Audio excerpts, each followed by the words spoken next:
तपस्या। तपस्वी। राहुल गांधी से बड़ा तपस्वी कोई नहीं। नहीं, मैं तो आपके बारे में पूछ रहा नहीं, Rahul Gandhi is the head तपस्वी। था। कहाँ कमी रह गई पवन जी तपस्या में? नहीं, वो मुझे लगता है मेरे में ये खामी रही होगी कि मैंने पेशेंस, राजनीति में शीला जी बोलती थी सबसे बड़ी चीज सब्र होती, शायद मेरे में सब्र की कमी हो गई होगी। नहीं, मेरे से कहीं ज्यादा लोग मेहनत करते हैं और उनको कुछ नहीं मिलता, मुझे तो पार्टी ने बहुत कुछ दिया। नहीं है, अब मैं नाम नहीं लूंगा, लेकिन बहुत सारे ऐसे लोग भी हैं जो 5-5, 7-7, 8-8, 10-10 साल भी नहीं कांग्रेस में रहे और चले गए राज्यसभा। कोई ना कोई काबिलियत, कोई ना कोई क्षमताएं होती हैं, पार्टी उन क्षमताओं को पहचानती है और सही स्थान पे बैठा। तो तपस्या बढ़ाई। बिल्कुल बढ़ानी चाहिए, हर व्यक्ति को तपस्या बढ़ानी चाहिए। मैं जब राहुल गांधी को देखता हूं और उनके करियर को देखता हूं और जो निर्णय उन्होंने अपने करियर के विषय में लिए, तो मुझे लगता है कि मुझे वो नहीं कहना चाहिए था तपस्या वाली बात। ओके। उससे बड़ी तपस्या और कौन कर रहा है, इतना कुछ झेलते हुए, इतनी निंदा झेलते हुए, और निंदा भी ऐसी कि बिल्कुल वाहियात किस्म की निंदा झेलते हुए भी वो आदमी अगर संघर्ष करने को तैयार है तो उसके बाद फिर कुछ रह नहीं जाता किसी को बोलने के लिए। पवन जी, आप इतने अनुभवी हैं, इतना बढ़िया बोलते हैं। क्योंकि पेट्रोल खत्म हो गया है, चाय और पिलानी पड़ेगी। मैं कह रहा हूं इतने एक्सपीरियंस्ड, इतने ज्यादा बोलने में माहिर, जुबान कैसे फिसल सकती है आपकी? कब फिसली? वो भी भरी प्रेस कॉन्फ्रेंस में। कब फिसली?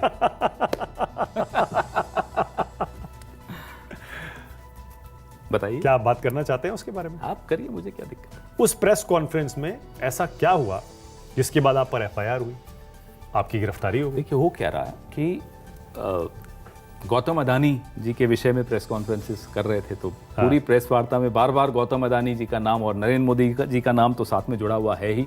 गौतम अदानी जी का नाम बिना नरेंद्र मोदी जी का नाम लिए अधूरा है। और नरेंद्र मोदी जी का नाम क्या, उनका करियर, उनकी राजनीति बिना गौतम अदानी का नाम लिए अधूरी है। तो नाम लेते लेते कई बार हो जाता है slip of the tongue. Okay, नहीं, आप पर आरोप लगा कि आपने जानबूझ के किया है? स्लिप ऑफ द टंग था, मैंने उसी वक्त बोला कि अरे गलती हो गई, ये है। तो बोला था। तो एफआईआर की कोई जरूरत नहीं थी? राजनीति है, चलने दीजिए। पिछले चुनाव में 4 एफआईआर थी, अभी 4 ऑलरेडी हो गई। अच्छा, इस केस में 4 एफआईआर है। तो एयरपोर्ट पे क्या हुआ था, आप बताना चाहते हैं? आपके सामने हुआ, आप लोगों ने तो पूरा उसको कवर किया। हवाई जहाज में बैठ चुका था। हवाई जहाज टेक ऑफ करने वाला था कि एक इंडिगो के एम्प्लॉई आए और बोला, साहब आपका सामान में कुछ कंफ्यूजन है, जरा बाहर आइए। मैंने कहा, मेरा तो सामान है ही नहीं, हैंड बैगेज है ऊपर है। बोले, नहीं, कुछ कंफ्यूजन है, बाहर आइए।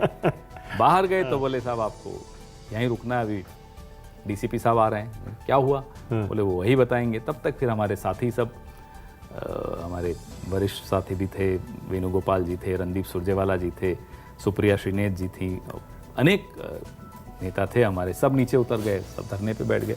आसाम पुलिस, रणदीप जी वकील भी हैं, तो उन्होंने मांगा, भाई दिखाइए क्या एफआईआर कहाँ है। तो एफआईआर थी नहीं। तो ऐसे में 2-3 घंटे बाद एफआईआर वो दिखा पाए। तब तक इन्होंने मुझे अपनी कस्टडी में लिया और फिर सुप्रीम कोर्ट, और बहुत फुर्ती से, बहुत तेजी से काम हुआ और हाथ किया। बिल्कुल, पार्टी ने मेरा पूरा साथ निभाया। तो अभी क्या स्टेटस है? आप उन केसेस को किसी तरह खत्म करना नहीं चाहते हैं? क्योंकि जब आप कह रहे हैं जुबान फिसल गई, तो जाहिर है आप कह सकते हैं जुबान फिसल गई, भैया खत्म। न्यायिक प्रक्रिया है, जितना समय लगता है उतना लगेगा। नहीं, क्योंकि मैं इसलिए पूछ रहा हूँ ये बात, क्योंकि राहुल गांधी कहते हैं ना, मैं माफी नहीं मांगूंगा। क्या आप भी उसी फिलॉसफी पर चलते हैं? देखिए, इसमें बहुत जेन्युइन था कि जवान फिसली और मैंने बोल दिया है जबान फिसली। ओके, तो